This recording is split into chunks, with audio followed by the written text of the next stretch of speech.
So what is a family? Well, if you asked people a few decades ago, the standard answer would be a mom, a dad, and a certain number of kids. The dad would be the one who makes the money, and the mother would do the housework and raise the children. But that image of the family is changing.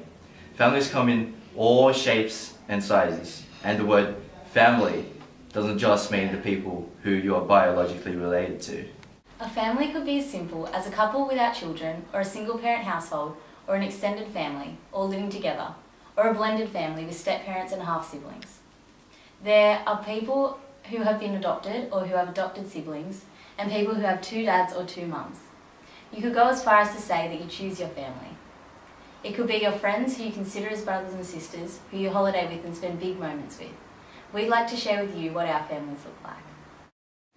My parents and my older brother, who was around 1 or 2 at the time, migrated from Hong Kong to Australia before I was born.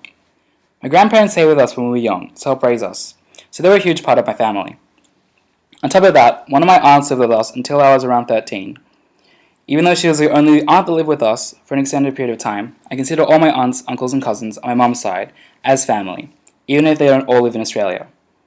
But when I was young, my parents split up, and I didn't really see or hear from my dad since then. Yeah, he's still my dad, but when I think of family, I don't really see him as a part of that.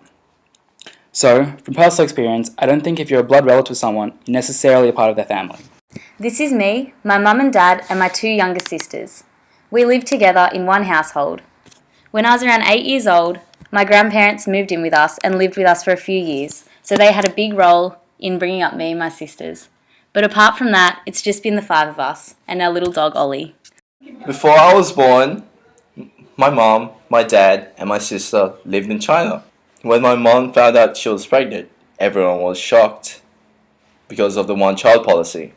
So as a hard choice, my mom and dad decided to move to Australia, which would mean leaving behind their friends and family. Despite all of this, I was born, and up until now, our family has been incredibly happy. During my younger years, I lived with my mum, my dad, and my younger brother. But then when I was 8, my parents got divorced, and I was very, very sad. Then, when I was 12, my mum met a lovely guy, and they got married.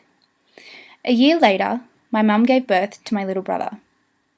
I now live with my mum, my stepdad, and my 2 younger brothers, and I still get to see my dad all the time.